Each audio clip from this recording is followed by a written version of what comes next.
E aí, puxadora, puxador, como é que anda? Bom, tava aqui pensando aqui nesse meu diário sobre rituais. E no livro você vai encontrar. E uma curiosidade, inclusive, sobre a questão do livro. Era um capítulo que estava meio no meio do livro, enfim, um capítulo muito pessoal e que eu tinha um carinho especial.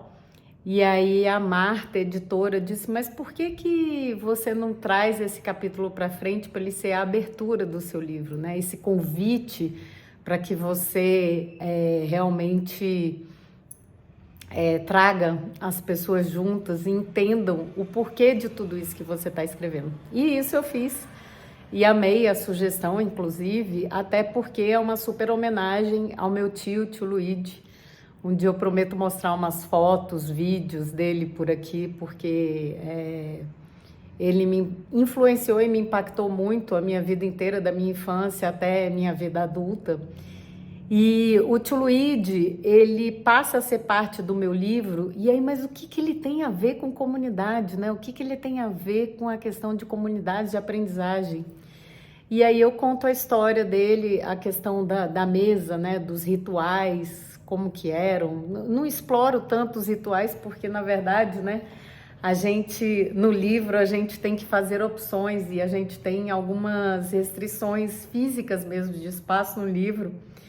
E quando a gente vem aqui pro digital, a gente pode dar essa puxada e tá aqui batendo esse papo com você e contando, enfim, coisas que não entraram no livro. E em relação aos rituais, o tio Luigi tinha umas coisas muito interessantes. Então, toda vez que um amigo, uma amiga minha ia lá para a fazenda, a gente já sabia, eu tinha certeza que a gente não ia voltar antes das 5 horas da tarde. Fazia parte da tradição e dos rituais de conexão e conversa e tudo mais da fazenda. Da mesa da cozinha, uma mesa de granito verde escuro, que ele mandou fazer sob medida para caber todo mundo à mesa. Então, tinha muito essa questão dos rituais e também do pertencimento. Então, todos que estavam na fazenda, na casa dele, a cozinha, obviamente, era mais usada. A gente nunca sentava na sala, todo mundo chegava e sentava na cozinha. E eu me lembro que teve uma reforma na fazenda que ele aumentou os banheiros de uma forma maluca e a cozinha, que era quase maior do que a sala. E aí nessa cozinha tinha essa mesa enorme onde todos se sentavam. E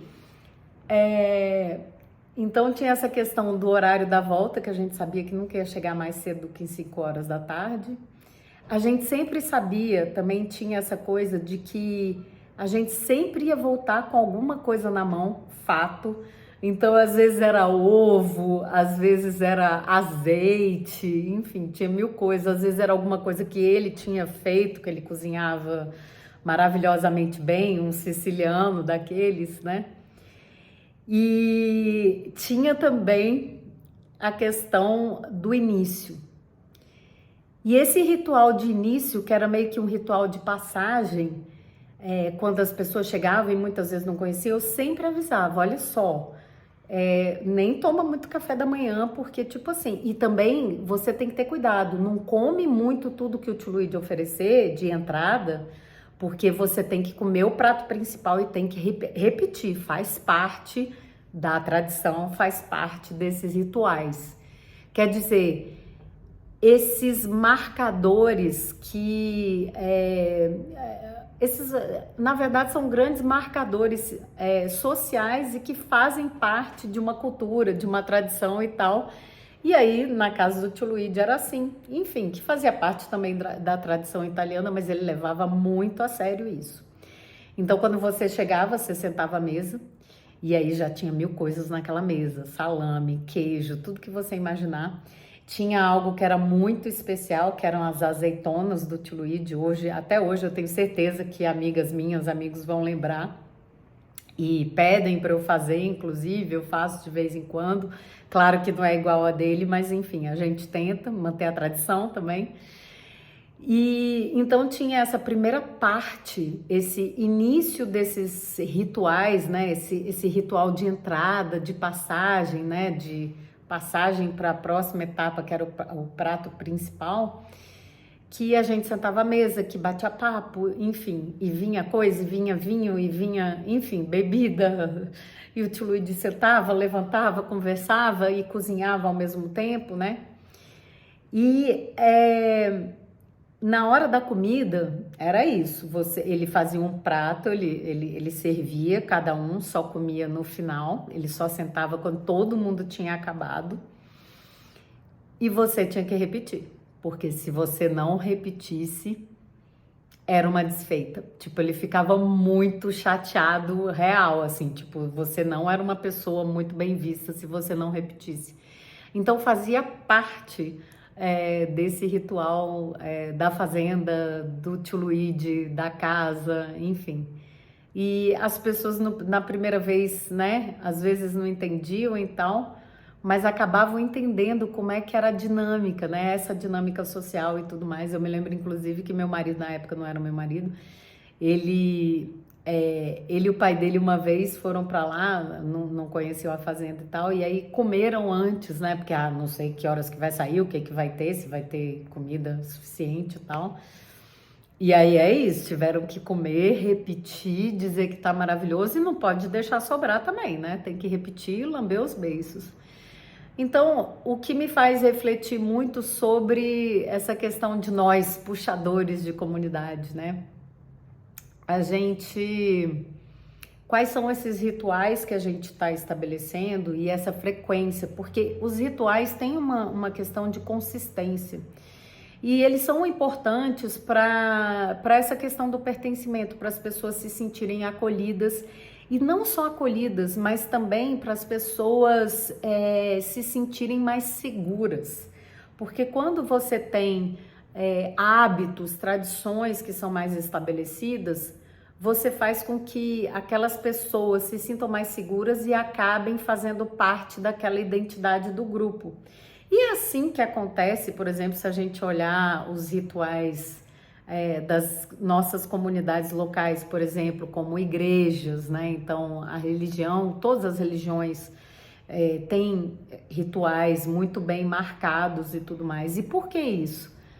Porque é assim que você forma a identidade, você faz com que o grupo se sinta parte e tenha esse sentimento identitário em relação aos outros. Quer dizer, eu faço isso, eu pertenço a este grupo. E aí é importante a gente, como puxadores dessas comunidades, quais são esses rituais que a gente está estabelecendo, essas tradições que tem, que os que já participam sabem sobre esses rituais e os que estão entrando começam a entender como funcionam e vão se acomodando, entendendo e depois começam a repetir e a fazer. E é assim, nas comunidades tem vários tipos de rituais e adoraria saber alguns dos rituais que você aí tem.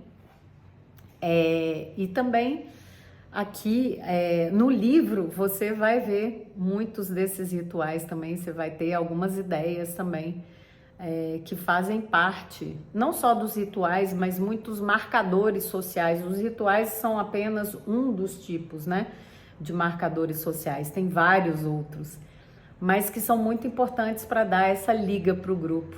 E quando a gente está nutrindo essa comunidade, seja ela de qualquer tipo, seja ela uma comunidade de aprendizagem numa organização, ou seja ela uma comunidade de aprendizagem numa escola, a gente precisa ser intencional até na forma como a gente começa a construir esses rituais que começam a fazer parte da identidade do grupo. E aí, você tem algum aí para me contar? Eu ia adorar saber. Tô te esperando aqui.